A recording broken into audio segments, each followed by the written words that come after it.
ሰበር አስደንጋጭ ዜና፣ ጥብቅ የጥንቃቄ መረጃ። ቫይረሱን ሆን ብለው እያሰራጩት እየዘሩት ነው። አዲሱን መርበርግ ቫይረስ ህዝቡ ሳይጨርስ በመጋለጡ ኦህዴድ መራሹ ስርዓት ፋሽስታዊው የሚይዘው የሚጨብጠው ጠፍቶታል። ጨርቁን ጥሎ አብዶ ተበሳጭቷል። ይሄ ፋሽስት ቡድን ከጦርነት በበለጠ በአንዴ መደዳውን የሚጠላውን የኢትዮጵያን ህዝብ የሚፈጅበት እድል አግኝቶ እንደከሸፈበት እየተረዳ ነው።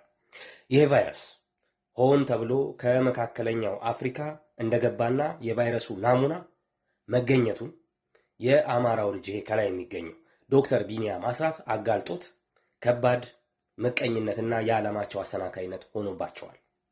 ኦህዴድ ይሄ ጉድ ባይጋለጥበት ኖሮ ይሄኔ እስካሁን በትንሹ ከ5 እስከ 10 ቀናት ብቻ ከ100,000 በላይ ህዝብ ያለምንም ጫጫታ ተቀንሶለት ሞቶለት ነበር። ይህን ቫይረስ ሆን ብሎ የታቀደው ምርጫ ለማራዘብ ህዝቡን ኮንፊውዝ ለማድረግ በዋነኝነት ደግሞ ህዝቡ በጦርነት ከሚሞት ይልቅ በዚህ አደገኛ በሽታ ቢያልቅነትና ቢቀንስለት እሱም በመከላከል ስም ቫይረሱን እንደ ባዮሎጂካል መሳሪያ የተጠቀመ እስከ 10 ዓመት ሽብር እየነዛ ቢገዛ ቢቀጥል በማሰብ ነበር ይሄ ስርዓት ያቀደው። ቢሳካለት ኖሮ ደስታውን አይችለው ነበር። ነገር ግን አልሆነም። መለኮታዊ ጣልቃ ገብነት ያለባት ሀገር ስለሆነች ዶክተር ቢኒያም አስነስቶላታል ለዚች ሀገር።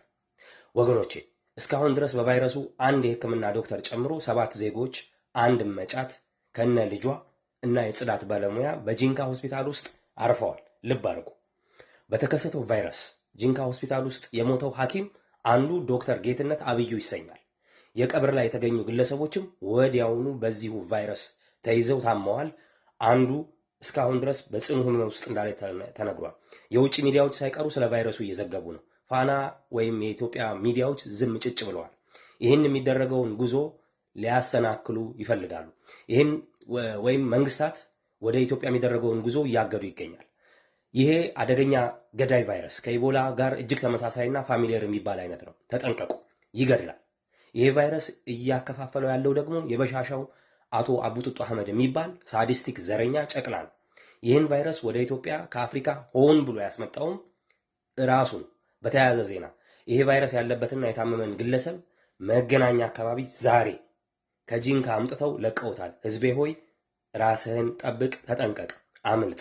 ራስህን ከዚህ ክፉ ወረርሽኝ በሽታ አድን። ባላችሁበት ይመቻችሁ። ለተገኘውን መረጃ አጋራችኋለሁ። ባላችሁበት ፒስ